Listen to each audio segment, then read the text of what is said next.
नमस्कार, मैं उपेंद्र कुमार पांडे, हिंदी अध्यापक। आज नवीन संकल्प के अंतर्गत पंच परमेश्वर कहानी पर विचार करूंगा। उसके पूर्व उसके लेखक यानी कि रचनाकार प्रेमचंद के बारे में हम इस वीडियो में जानेंगे। प्रेमचंद का जन्म 31 जुलाई 1880 ईस्वी को हुआ था और उनकी मृत्यु 8 अक्टूबर 1936 ईस्वी को हुई थी। इस प्रकार प्रेमचंद ने कुल मिलाकर 56 वर्ष की आयु प्राप्त की थी। यह आयु बहुत लंबी नहीं मानी जाएगी, लेकिन इस छोटी सी आयु में ही, इस अल्पायु में ही प्रेमचंद ने हिंदी कथा साहित्य पर अपनी अमिट छाप छोड़ दी। हिंदी कथा साहित्य में प्रेमचंद को शिखर पुरुष माना जाता है। उन्होंने अपने पात्रों को समाज के प्रत्येक वर्ग से चुना है।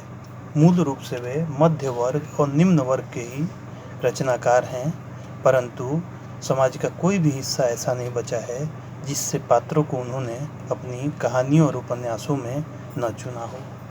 प्रेमचंद का जन्म लमही गांव में हुआ था, जो बनारस के निकट है। उनका बचपन का नाम धनपत राय था। उनकी माता उन्हें प्रेम से नवाब राय कहकर पुकारती थी। प्रेमचंद नाम उनका बहुत बाद में पड़ा। यह नाम उन्हें जमाना पत्रिका के संपादक दया नारायण निगम ने प्रदान किया था। इस नाम के पीछे भी एक कहानी है।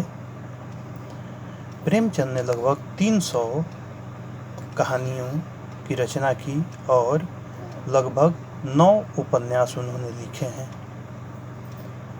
प्रेमचंद की कहानी तिलिस्मी और अय्यारी कहानियों से पृथक यथार्थवादी, आदर्शवादी और जीवन में घुली मिली कहानियां हैं। इन्होंने अपनी कहानियों में भारतीयता को घुला मिला दिया है। एक ठेठ रूप उन्होंने प्रदान किया कहानी का या कथा को। अपने उपन्यासों में भी इन्होंने ऐसा ही किया है।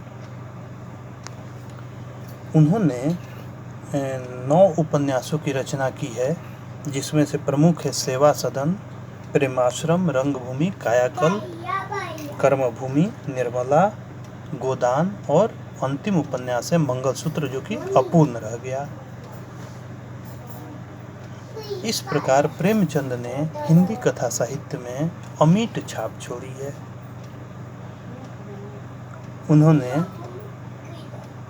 अपनी कहानियों के माध्यम से हिंदी पाठक वर्ग की रुचियों का परिष्कार किया, उसे सामाजिक समस्याओं पर केंद्रित किया। वैसे तो प्रेमचंद मूलतः कृषक जीवन के ही रचनाकार माने जाते हैं। प्रेमचंद की संवेदना इतनी गहरी और व्यापक थी कि उन्होंने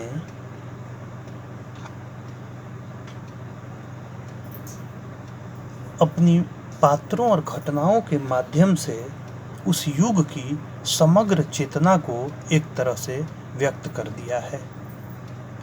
इस प्रकार हम देखते हैं कि पूरे कथा साहित्य को प्रेमचंद के नाम पर विभाजित किया गया है। प्रेमचंद पूर्व, प्रेमचंद युग और प्रेमचंदोत्तर युग।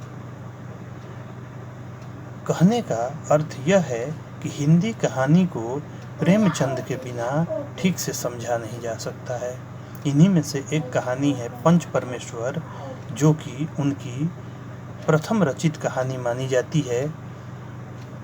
इस कहानी में उन्होंने उत्तरदायित्व के बोध को महत्वपूर्ण बतलाया है, जिसमें जब किसी व्यक्ति के कंधों पर उत्तरदायित्व का बोझ आ जाता है तो वह अपने बहुत सारे संकुचित विचारों से ऊपर उठ जाता है और वह फिर न्याय करने लगता है, न्याय का पक्ष लेने लगता है। इस कहानी में हम लोग इस बात को समझने का प्रयास करेंगे। धन्यवाद।